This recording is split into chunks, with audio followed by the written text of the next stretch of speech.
जब आप गर्भवती हों, फैमिली वे में हों, तो किस तरीके का खान पान होना चाहिए और वो खान पान क्यों ज़रूरी है, इस पर बात करने के लिए हमारे साथ रेखा पाल शाह हैं जो डाइटिशियन हैं एम्स की। और मैम बहुत बहुत धन्यवाद आप एक किडोक्रेसी से बात करने के लिए। धन्यवाद जी। ये समझना चाहते हैं कि आम तौर पे लोगों को पता होता है, फिर भी जो आप देखती होंगी कि किस तरीके का खान पान और क्या डाइट चार्ट होना चाहिए, मेंटेन करना चाहिए जब आप फैमिली वे में होते हैं और उसकी ज़रूरत क्यों होती है? हाँ, सबसे पहले मैं आपको ये बोलना चाहूँगी, हमें ये जानना ज़रूरी है जब एक महिला, एक लेडी जब एक नॉर्मल फेज से प्रेगनेंसी वे में जाती है तो उसकी बॉडी में बहुत सारे हार्मोनल चेंजेस होते हैं, साइकोलॉजिकल बहुत सारे चेंजेस होते हैं। उसको ध्यान में रखते हुए मैं ये कहना चाहूँगी, एक औरत को, एक लेडीज़ को अपने साथ साथ अपने बच्चे का न्यूट्रिशन का भी ध्यान रखना है, क्योंकि माँ के थ्रू ही बच्चे को प्रॉपर न्यूट्रिशन मिलेगा। और न्यूट्रिशन की बात करते हैं तो न्यूट्रिशन में हम खाने के थ्रू ऐसे न्यूट्रिएंट्स अपनी बॉडी में लेते हैं जो हमारी बॉडी के थ्रू बेबी में जाता है और बेबी की मेंटल एंड प्रॉपर हेल्थ के लिए, प्रॉपर ग्रोथ के लिए, मेंटल एंड फिजिकल ग्रोथ के लिए वो प्रॉपर न्यूट्रिशन बहुत ज़रूरी है। तो इसलिए एक गर्भवती महिला को जब भी वो फैमिली वे में जाती है, प्रेगनेंसी होती है, उस केसेस में उसको अपने न्यूट्रिशन पे, खान पान पे बहुत ज़्यादा ध्यान देने की ज़रूरत है। क्या इस खान पान को लेकर महीने के हिसाब से भी देख सकते हैं कि 9 महीने का पीरियड होता है, उसमें किस किस तरीके से आहार बढ़ाना चाहिए या क्या क्या लेना चाहिए? देखिए, हम इसको इस तरह से समझ सकते हैं, एक लेडी के 3 फेजेस होते हैं लाइक प्रेगनेंसी में, first trimester, second and third trimester. First trimester में 3 मंथ काउंट करते हैं, सेकंड में आपका 6 मंथ एंड थर्ड ट्राइमेस्टर में 9 मंथ होते हैं। तो फर्स्ट 3 मंथ्स में कुछ लेडीज़ को मॉर्निंग सिकनेस या कुछ और दूसरी चीज़ें होती है, बिकॉज बॉडी एक चीज़ को एक्सेप्ट कर रही है। उस टाइम उसे थोड़ा सा टाइम लगता है कि वो न्यू एक फॉरेन बॉडी को आप कह सकते हो जो एक्सेप्ट कर रही है, धीमे धीमे करके वो नॉर्मल वे में आ जाते हैं। उस टाइम हमें कभी कभी किसी लेडीज़ को मॉर्निंग सिकनेस या वॉमिटिंग, ऐसे बहुत सारे केसेस आते हैं, हाँ देखे हैं मैंने। तो फिर उस केसेस में हम लेडीज़ को समझाते हैं, उनकी काउंसलिंग करते हैं कि आपको अगर प्रॉब्लम हो रही है फिर भी आपको अपना डाइट को स्टॉप नहीं करना है। आप ऐसा मत सोचिए कि आपको वॉमिटिंग हो रही है, आप खा नहीं पा रहे हो तो खाना बंद कर देंगे। अगर आप अपना खाना बंद करोगे तो अपनी ग्रोथ के साथ साथ अपने बच्चे की ग्रोथ पे भी इफ़ेक्ट पड़ेगा। तो आप ये सोचिए, आप जो भी खा रहे हो उसको आपको अच्छे से लेना है और थोड़ा थोड़ा करके लेना है, स्मॉल एंड फ्रिक्वेंट मील। एक बार में बहुत सारा खाना नहीं लेना है। और डाइट में इम्प्लीमेंट्स कर सकते हैं लाइक आप सिट्रस फूड जैसे नींबू पानी, छाछ, गट फ्रेंडली बैक्टीरिया, दही, लस्सी, छाछ, इस तरह की चीज़ों को ऐड ऑन कर सकते हैं जो आपके डाइजेशन में हेल्प करेगा और आपके बच्चे की ग्रोथ के लिए भी बहुत ज़रूरी है। लेकिन पूरी तरह से आपको खाना स्टॉप नहीं करना है जस्ट बिकॉज ऑफ वॉमिटिंग हो रही है या आपको अच्छा नहीं लग रहा है, आप मतलब साइकोलॉजिकल प्रॉब्लम हो रही है, you are not able to cope up with some other work and all. तो उस पॉइंट ऑफ व्यू से आपको ये सोचना चाहिए कि this is a positive for you. आप एक एडल्ट से एक दूसरे फेज में, न्यू लाइफ में कन्वर्ट कर रहे हो और after some times you feel good because there is a lots of hormonal changes in body. तो after some times you will be okay. This is तो पहला 3 महीने में क्या क्या आपको लगता है, या 6 महीने में क्या क्या लगता है, 9 महीने में क्या क्या, डाइट चार्ट के हिसाब से, क्योंकि आप डाइटिशियन हैं, आपसे बहुत सारे लोग कांटेक्ट भी करते होंगे, तो वो हम समझना चाह रहे हैं कि देखिए, बेसिकली एक लेडीज़ की जो रिक्वायरमेंट होती है अपने बच्चे के साथ साथ और अपने साथ protein, carbohydrate, fat, vitamins and minerals, ये सारी चीज़ें हमें खाने के थ्रू हमारी बॉडी में जाएगी। तरीके से बैलेंस डाइट होगी। Yes, balance and healthy and nutritious diet. Okay, अब हम एनर्जी की रिक्वायरमेंट हमें अपने साथ साथ अपने बेबी की रिक्वायरमेंट भी पूरी करनी है। तो एनर्जी की रिक्वायरमेंट हमारे अलावा हमें अपने साथ बेबी की पूरी करनी है, बढ़ जाती है, ठीक है। प्लस 350 आपकी जो नॉर्मल खुद की रिक्वायरमेंट है, प्लस आपको plus 350 gram requirement for baby, energy की बात कर रही हूँ मैं अभी। उसके अकॉर्डिंगली क्या होगा, आपको एक्स्ट्रा कैलोरीज इसलिए चाहिए, एनर्जी इसलिए चाहिए for baby growth and development, ठीक है। प्लस आपकी बॉडी में बहुत सारे चेंजेस हो रहे हैं। आप ये सोचिए, आपकी बॉडी को ज़्यादा वर्कआउट करना पड़ रहा है जस्ट बिकॉज ऑफ आपका मतलब आपका टेम्परेचर बढ़ रहा है एंड आपकी बॉडी एक्सेप्टेंस कर रही है, उसके लिए आपको एक्स्ट्रा एनर्जी रिक्वायरमेंट हो जाती है। Second thing is that protein की रिक्वायरमेंट बढ़ जाती है just because of baby mental health and growth properly, ठीक है। बिकॉज आपकी बेबी की ग्रोथ हो रही है आपकी बॉडी के अंदर, आपको उसको प्रॉपर न्यूट्रिशन नहीं दोगे तो वो नहीं हो पाएगा। Protein is very important and energy is also very important. इसके साथ साथ आप बेबी की रिक्वायरमेंट के आयरन, फोलेट रिच फूड लेने चाहिए, कैल्शियम रिच फूड देने चाहिए just because of baby bone and development. Vitamin C लेना है, आयरन का अब्जॉर्प्शन तब होगा, तभी बेबी को अच्छे से ऑक्सीजन की सप्लाई हो पाएगी, ठीक है, आपको ये सारी चीज़ें ध्यान रखनी है कि आपको अपनी डाइट में एक balance, healthy and nutritious diet देना है। लाइक आप चपाती खाते हैं तो आपको ये कोशिश करना है उसमें फाइबर इंटेक होना चाहिए, और कोशिश करिए कि जो भी उसमें मिलेट्स ऐड कर सकते हैं आप। मिलेट्स आजकल बहुत श्री अन्न के नाम से है, आपको वो ऐड करिए, उससे आपको प्रॉपर न्यूट्रिशन भी मिलेगा। आप दालें खाते हैं तो कोशिश करिए स्प्राउट्स दाल लीजिए, सत्तू लीजिए अपने खाने में, प्रोटीन रिच फूड लेने हैं। प्रोटीन रिच की फूड की बात करते हैं तो आप मिल्क या मिल्क प्रोडक्ट जैसे आपका हो गया पनीर, हो गया दही, लस्सी, छाछ, ये सारी चीज़ें लेनी है। आप नॉन वेज खाते हैं तो भी बहुत अच्छी बात है, बिकॉज उसमें high biological value of protein होता है। बट आपको ये ध्यान रखना है जब भी नॉन वेज खाते हैं दैट शुड बी बॉइल्ड या रोस्टेड वन। बहुत ज़्यादा ऑयली स्पाइसी लोगे तो आपको और प्रॉब्लम्स, गैस की प्रॉब्लम या फिर क्या नाम है दूसरी और तरह की प्रॉब्लम्स बढ़ सकती हैं। और डिपेंड ऑन योर वेट, आपका वेट कैसे हो, आप किस कैटेगरी में आते हो, इसके ऊपर भी बहुत कुछ डिपेंड करता है। डाइट चार्ट में ग्राम हम लोग नहीं समझ पा रहे हैं, लोग भी नहीं समझ पाएंगे ग्राम कैसे नापे। हाँ। अगर मोटे तौर पे घर में जो बर्तन मौजूद है हाँ। उसके हिसाब से अगर समझा पाएँ कि ये डाइट अगर इतना इतना लेंगे आप, हाँ। कटोरी में, ग्लास में, तो अगर वो वैसे अगर बता पाएँ, क्योंकि आप पूरा डाइट चार्ट बना होता है यूजुअली जो आप डील भी करती हैं, वो डाइट चार्ट अगर सिंप्लीफाई करके अगर बताएं कि कैसे, देखिए कितना क्या-क्या? सिंप्लीफाई में हम ये मैं बताना चाहूँगी, आपकी जो नॉर्मल रिक्वायरमेंट है, आपका जैसे नॉर्मल हम रिकमेंड करते हैं आधा लीटर दूध एक दिन में एक इंसान की रिक्वायरमेंट है, ठीक है, आप उसको 1 लीटर कर दीजिए। और ये आपके वेट के ऊपर डिपेंड करता है कि आप किस कैटेगरी में आते हो। अगर आप नॉर्मल वेट में हो तो मैं सजेस्ट करूँगी टोन्ड मिल्क या डबल टोन्ड मिल्क, ठीक है, फुल क्रीम मिल्क अवॉइड करिए, ठीक है। मैं अगेन कहूँगी ये आपके वेट के ऊपर डिपेंड करता है, ठीक है, बट फिर भी tone and double tone is the safer side. Second thing is that जो भी आप दालें खाते हैं एक दिन में हम आपको 2 कटोरी दाल रिकमेंड करते हैं, ठीक है, 2 कटोरी जो नॉर्मल हमारे घर में यूज़ होती है। आप कोशिश करिए उसमें फाइबर इंटेक, क्योंकि जनरली कॉन्स्टिपेशन की प्रॉब्लम बहुत कॉमन है। फाइबर कैसे इंटेक होगा, फाइबर, सब्जियां वगैरह हाँ, दे दें? हाँ बिल्कुल, जैसे दाल यूज़ करते हैं आप छिलके वाली दालों को ऐड ऑन करो, धुली, और एक साबुत दाल होती है, साबुत दालों को दीजिए। आटा यूज़ करते हैं, आटा में चोकर होना चाहिए, जो चक्की जो हम निकाल देते हैं, वो बहुत फ़ायदेमंद है। उसके अलावा मैंने आपको मतलब चक्की का आटा पिसवाएं वो ज़्यादा जरूरी? बिल्कुल। उसके अलावा आप चने का आटा, ये बाजरा, जौ, इस तरह के आटे अलग से पिसवा के रख सकते हैं विद छिलका। बेस चने का आटा अगर छिलके के साथ पिसवाएंगे आप तो थोड़ा सा ब्लैकिश सा लगता है और लोगों को वो एक्सेप्टेंस नहीं होती, काला है मतलब इसमें कुछ प्रॉब्लम है, but that is a fibre, वो आपके लिए बहुत फ़ायदेमंद है, वो ऐड कर लीजिए जब भी आप करते हैं। इसके अलावा आप, जैसे मैंने आपको ये बताया कि छिलके वाली दालों को प्रेफरेंस देनी है, ठीक है। उसके अलावा खाने में हरी सब्जियां, घिया, टिंडा, तोरी, परवल, जो भी सीजनल वेजिटेबल्स है उसकी न्यूट्रिटिव वैल्यू बाकी चीज़ों के कंपैरिजन में ज़्यादा होती है, वो लेना है। डेली आपको अपने खाने में सलाद लेना ही लेना है। जनरली लोग फ्रूट्स एंड सैलेड्स को इंपॉर्टेंस नहीं देते, ये बहुत गलत बात है। आपको डेली एटलीस्ट 1.5-2 फल आप ऑन एन एवरेज मान के चलिए, आपको 2 मीडियम साइज़ के बाद 200 ग्राम ऑफ फल लेना है, ठीक है। और फिर आपको सैलेड इंटेक अच्छा लेना है। आप जब भी खाने में, जैसे दाल बन रही है, आप कोशिश करिए दाल में आपने पालक ऐड ऑन कर दिया।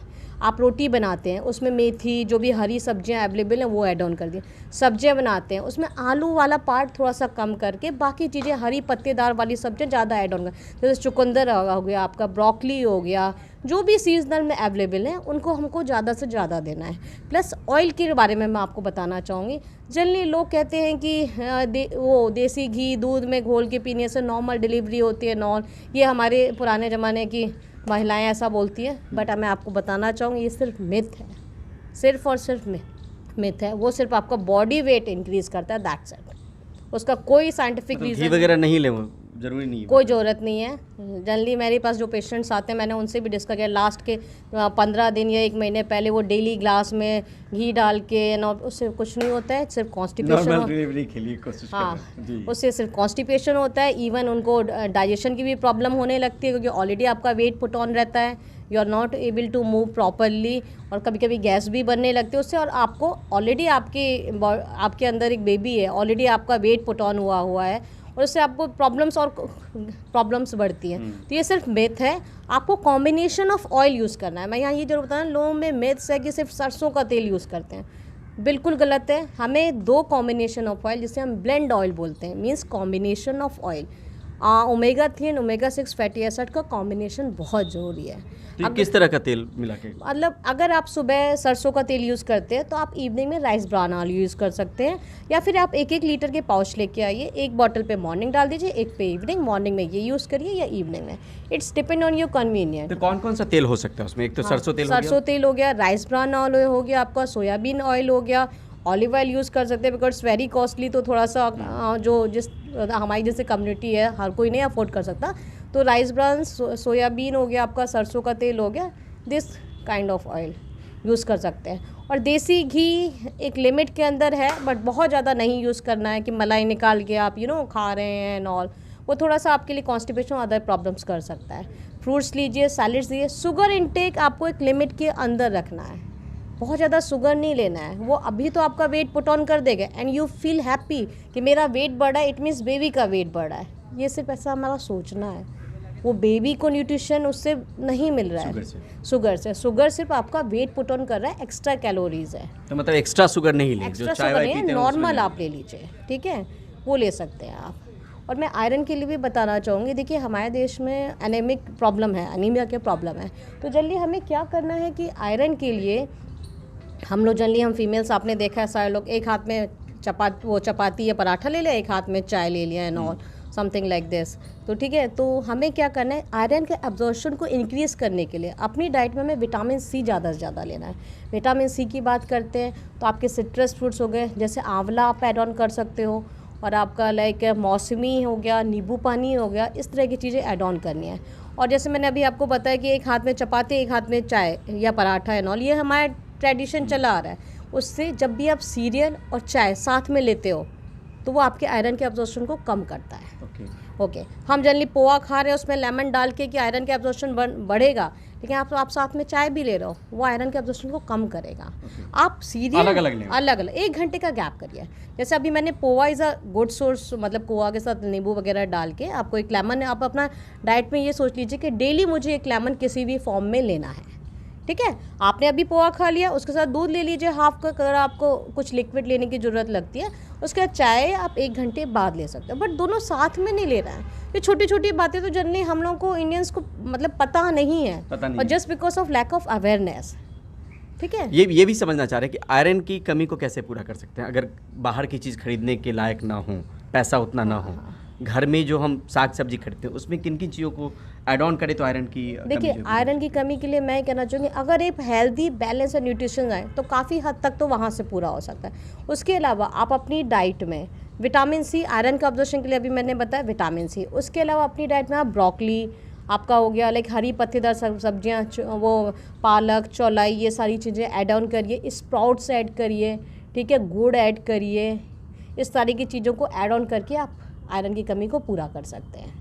ये जब प्रेगनेंसी शुरू होती है, फैमिली में कोई महिला होती है, शुरू से ही सारी चीज़ें अमल में ले आनी चाहिए, या धीरे धीरे जब ज़रूरत लगे तब 3 महीने, 6 महीने पे, 9 महीने पे, ये एक साथ हम शुरू कर लें? हमें लग रहा है कि हमारे अंदर कोई बेबी है और हमें इस तरह के खान पान रखनी है, तो शुरू से ही रख लेना चाहिए। जब देखिए, मैं ये कहना चाहूँ, जब भी आप when you are doing planning for, मतलब लाइक आपने प्लान किया कि now you are going to in family में, आपको उसी टाइम से healthy balance and nutritious diet start कर देनी चाहिए, बिकॉज आपकी बॉडी में देयर इज़ अ, मतलब बहुत सारे केसेस ऐसे भी आते हैं जिसमें इनफर्टिलिटी प्रॉब्लम हो रही है, तो हम उनकी डाइट काउंसलिंग करते हैं। जब आप हेल्दी डाइट लोगे then you are able to conceive, ठीक है। अगर आप प्लानिंग कर रहे हो उसी टाइम से आपको स्टार्ट कर देना चाहिए।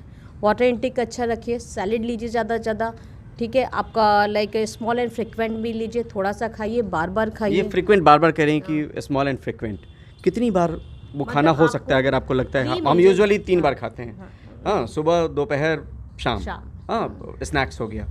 अगर कोई प्रेग्नेंट लेडी हैं, उनको कितनी बार और कैसे? देखिए, प्रेग्नेंट लेडी हैं उनको 3 तो मेजर मील होंगे, आपका ब्रेकफास्ट, लंच एंड डिनर, उसके बीच में small snacks, 3 small and frequent, जो 3 मेजर हो गई, 3 माइनर मील हो गई।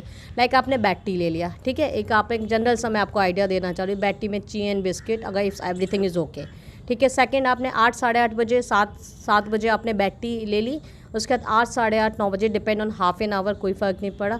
आपने ब्रेकफास्ट ले लिया, आपके ब्रेकफास्ट में देखिए एक मिल्क आइटम होना ज़रूरी है, एक सीरियल्स होना ज़रूरी है, और एक एनी प्रोटीन आइटम। जब आप पनीर खाते हो तो पनीर ले सकते हैं, एग लेते हो तो एग ले सकते हैं, इट्स डिपेंड ऑन। उसके बाद 10-11 बजे का टाइम है, उस टाइम हम लस्सी, छाछ, कोई भी हम ड्रिंक ले सकते हैं। जनरली वी फील हंग्री, उस टाइम हम क्या करते हैं, कोई ऑफिस में लेडीज़ हैं या कोई घर में ही है, तो जो हमें ईजी स्नैक्स अवेलेबल होते हैं, कभी हम बिस्किट खा लेते हैं, कभी हम कुकीज़ ले लेते हैं, that is only extra calories. उसमें ना आपको प्रोटीन नहीं मिल रहा है, अच्छी क्वालिटी में नहीं आएगा, वो हम हेल्दी डाइट में नहीं इंक्लूड करें। आपने दही, लस्सी ले लिया, उस टाइम छाछ ले लिया, सूप ले लिया, इट्स अप टू यू। फिर 1 से 1:30 बजे के बीच में आपने लंच ले लिया, लंच में जो हमारे जो फैमिली में है ना नॉर्मल। उसके बाद 3:30-4 बजे के बाद आपने चाय के ले लिया, चाय के साथ अगर कोई बिस्किट लेते हैं या वॉट एवर, मतलब इट्स अप टू यू, आप क्या लेना चाहते हैं। 6, साढ़े 6 बजे आपने क्या, स्प्राउट्स, बिल्कुल 6, साढ़े 6 बजे आपने स्प्राउट्स ले लिया, सूप ले लिया।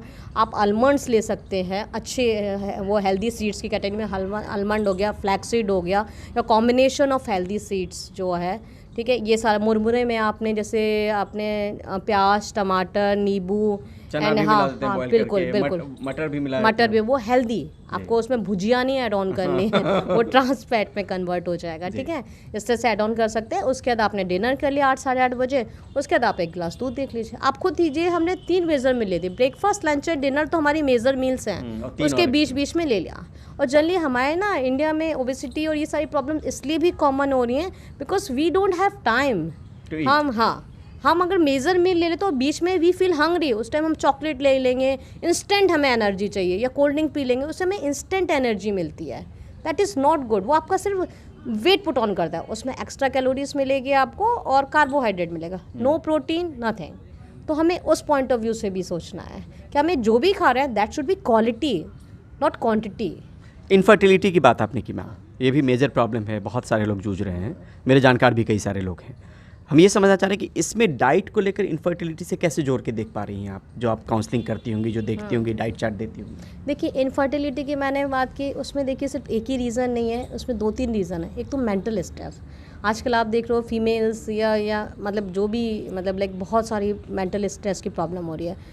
कोई वर्क कर रही है तो ऑफिस में प्रॉब्लम, घर में problem, they are not mentally free नहीं है। ऑफिस में तो ऑफिस की प्रॉब्लम्स, घर में है तो फिर फैमिली का ये, इसकी वजह से उनकी मेंटल हेल्थ पे बहुत ज़्यादा फ़र्क पड़ा है। Second thing is that just because of they always think about the अभी घर में क्या बनेगा, बच्चों को क्या देना है, और मतलब फैमिली में जो आपके अदर मेम्बर्स हैं, हस्बैंड या और भी, उनको क्या देना है। She is not thinking about her diet. Okay, वो सिर्फ सारा फोकस फैमिली, बच्चे और इसमें ही है। और बाकी टाइम में स्ट्रेस है, किसी में क्या होता है, स्ट्रेस की वजह से भूख कम हो जाती है, प्रॉपर न्यूट्रिशन नहीं मिलता है। और स्ट्रेस ईटिंग, जब स्ट्रेस में किसी को somebody wants to eat chocolate, ठीक है, तो बॉडी के अंदर कहीं ना कहीं आपके अंदर न्यूट्रिशन की कमी हो रही है, प्रॉपर न्यूट्रिशन नहीं मिल पा रहा है, आपको अच्छी क्वालिटी का प्रोटीन नहीं मिल रहा है, और जो आप एनर्जी ले रहे हो that is not a good quality of energy. वो आपको सिंपल फॉर्म ऑफ कार्बोहाइड्रेट जा रहा है, एक्स्ट्रा इंस्टेंट एनर्जी, उसमें आपको प्रोटीन नहीं मिल रहा है, आपको अच्छी क्वालिटी का कार्बोहाइड्रेट नहीं मिल रहा है, सिर्फ वो एक्यूलेट होता जा रहा है। तो गुड न्यूट्रिशन नहीं मिल पा रहा है, proper nutrition.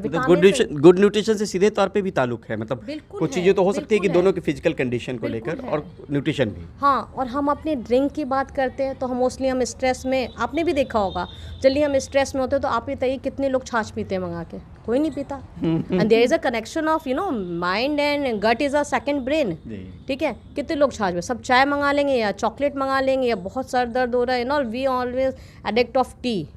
We should think about the chaach, gut friendly bacteria, ठीक है। इस तरह के जो कॉफ़ी ले लेंगे हम, या चॉकलेट ले लेंगे, भैया बहुत स्ट्रेस हो रहा है, we have to go and take the chocolate. तो इन लोगों को भी इसी तरीके के सजेशन होते हैं, बैलेंस डाइट और न्यूट्रिशन डाइट, जो बिल्कुल। और कितने लोगों की काउंसलिंग हम करते हैं, हमने देखा है इनकी डाइट में ना तो सैलेड इनटेक होता है, ठीक है, सैलेड हुआ 1-2 स्लाइस हो गया, we have to take good amount of salad, there is a recommendation of fibre, उसकी वजह से आपका पेट नहीं साफ़ होगा, ठीक है। और आप जब तक आपका पेट नहीं साफ़ होगा, आपका माइंड प्रॉपरली वर्क नहीं हो, आपके अच्छे हार्मोन नहीं रिलीज़ हो पाएंगे आपकी बॉडी में, you will not be free. तो आप कैसे, if you are planning to तो आप जब मेंटली फ्री ही नहीं हो, तभी if somebody is doing planning, तो हम उससे कहते हैं आप ना स्ट्रेस फ्री होकर कहीं घूमने जाओ, ताकि आपको स्ट्रेस ना हो, आपके अच्छे हार्मोन सिक्रेट हो, और जस्ट आपको इस सारी जो एनवायरनमेंट, एटमॉस्फेयर, इन सारी चीज़ों को बहुत फ़र्क पड़ता है, स्पेशली स्ट्रेस का। It's always effect your body and every part of the body. तो इस चीज़ को ध्यान में रखते हैं हम बोलते हैं अच्छा न्यूट्रिशन लो और हैबिट्स को एक्सेप्ट करने की कोशिश करिए। ये जो आटे का प्रचलन है अभी पैकेट वाला, हम लोग, मैं बिहार से हूँ, तो बचपन में हम लोग गेहूँ लेके जाते थे, पिसा के लाते थे, उसमें चोकर भी होता था, आटा थोड़ा मोटा होता था। आज हम लोग बिल्कुल फाइन ट्यून मैदा टाइप आटा खा रहे हैं।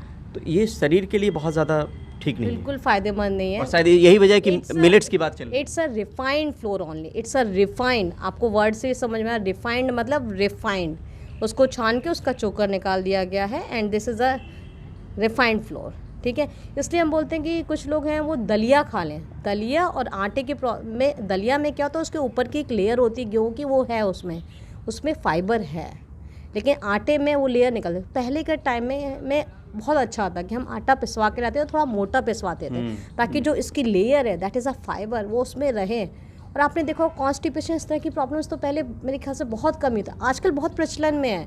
कब्जियत, कॉन्स्टिपेशन, हर दूसरे इंसान को constipation just because of fibre नहीं है। उस टाइम हम सैलेड्स भी अच्छा लेते थे, ठीक है। अभी हम हर चीज़ एक्चुअली महंगी भी हो गई है उस पॉइंट ऑफ व्यू से, ना हम सैलेड और लेते उसका हैं, इम्पोर्टेंस भी कई मौक़ों पे नहीं समझ पाते। इसीलिए क्या नाम है, आपने देखा मिलेट्स फ्री अन्न की बात हुई है, दैट इज़ अ मोटा अनाज के नाम से पहले के टाइम, बिल्कुल पले बड़े वही खा के हैं। मेरे को भी मक्के का आटा, बाजरे का आटा, ज्वार का आटा, जौ का अब आटा। फिर से वो आ गया है ट्रेंड में। इवन मैं भी बताऊं, प्रोटीन के बहुत चना और चेना, प्रोसो मिलेट्स कहते हैं, this is a source of protein. और चने से ज़्यादा अच्छा सोर्स ऑफ प्रोटीन चेना है। चना और चने में अंतर है, ये प्रोसो मिलेट है, वो चना है। लेकिन हम लोगों को सिर्फ चना पता है, प्रोसो मिलेट मतलब चेना नहीं पता। कोई नहीं, वो अभी धीमे धीमे प्रचलन में आ रहा है। आप देख लो आजकल ब्रेड्स भी मार्केटिंग स्ट्रेटजीज हो गई है, ब्रेड में भी आपने देखा होगा मिलेट्स विद मिलेट्स, ठीक है। All these are the marketing strategies. Awareness लोगों में बढ़ रही है, जिसपे बढ़ रही है वो मिलेट समझ के ले रहा है, लेकिन फिर भी आप ये सोचिए क्या उतनी क्वांटिटी एड ऑन होती है? मतलब जो डाइट आपने बताया वो सिर्फ, मुझे नहीं लग रहा है कि प्रेग्नेंट वीमेन के लिए है, वो कॉमन मैन और वीमेन सबके लिए, वुमेन के लिए, सबके लिए है। बट प्रेगनेंसी में क्या है, उसी सेम चीज़ की क्वांटिटी हमें थोड़ी सी बढ़ा देनी है, ठीक है। जैसे जनरली हम लोग, जैसे नॉर्मल इंसान चलो आयरन पे ना ध्यान दें, लेकिन प्रेगनेंसी में तो आपको ध्यान देना पड़ेगा, ठीक है। नॉर्मली हम नहीं ध्यान देते हैं, लेकिन प्रेगनेंसी में specially just because of your baby, हर माँ का जब उस टाइम वेट बढ़ता है ना, शी फील हैप्पी। एक नॉर्मल अगर आज भी मेरा वेट बढ़ेगा तो I will not be happy. तो इनटेक उस वक्त बढ़ भी जाता है, इसलिए क्योंकि आपको एक बॉडी के थ्रू दो लोगों की रिक्वायरमेंट पूरी करनी है, बेबी की रिक्वायरमेंट भी पूरी करनी है। और बेबी के अब आफ्टर 6 मंथ वो क्या नाम है, आपका बोन डेवलपमेंट सब स्टार्ट हो जाता है। उस पॉइंट ऑफ व्यू से कैल्शियम लेना है। आपने टीवी में भी ऐड देखा होगा, iron absorption and calcium absorption के लिए क्या करते हो, दूध लेते हैं। तो vitamin D is very important for calcium, ठीक है। तो ऐसा नहीं कि बस आपने कैल्शियम रिच सोर्सेज मिल गया, milk product, all these are the sources of calcium. अब आप फिश की बात करते हैं, टूना एंड सैल्मन या फोर्टिफाइड, आपने देखा है milk with vitamin D. Reason क्या है, जस्ट बिकॉज ऑफ अवेयरनेस। उसके बस फोर्टिफाइड विद विटामिन डी, उनकी कॉस्ट भी बढ़ गई। बेस्ट वे है विटामिन डी का, मॉर्निंग की सनलाइट लीजिए, that is the best way of vitamin D, तभी आयरन का एब्जॉर्प्शन होगा।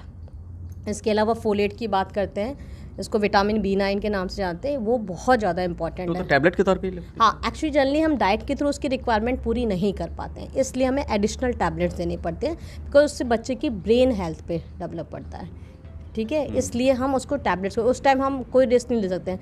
हर तरह के लोग हैं, अगर मेरे पास ही अगर 10 लेडीज़ आई हैं काउंसलिंग के लिए, मैंने सबकी काउंसलिंग की। देखिए टैबलेट मैं दूंगी साथ में, विद डाइट विद टैबलेट। उस time we don't want to take any risk for brain development of baby, ठीक है। इसलिए हम एडिशनल देते हैं, बिकॉज हम डाइट के थ्रू उन्होंने थ्रू आउट लाइफ तो अच्छा न्यूट्रिशन लिया नहीं, सिर्फ 3 महीने में लेके तो नहीं पूरा कर सकते ना। तो उससे ताकि बच्चे के ब्रेन पे कोई ना डेवलपमेंट पे फ़र्क पड़े, बिकॉज उससे मेंटल हेल्थ पे फ़र्क पड़ता है। बहुत शुक्रिया मैम। तो परिमल को दीजिए इजाज़त, देखते रहिए किडोक्रेसी, दिखाते रहिए किडोक्रेसी, और अगर चैनल को सब्सक्राइब नहीं किया तो ज़रूर सब्सक्राइब ज़रूर करें, ताकि हम इस तरह के वीडियोज़ और भी इस प्लेटफॉर्म पर लेके आते रहें। बहुत बहुत शुक्रिया, बहुत बहुत धन्यवाद।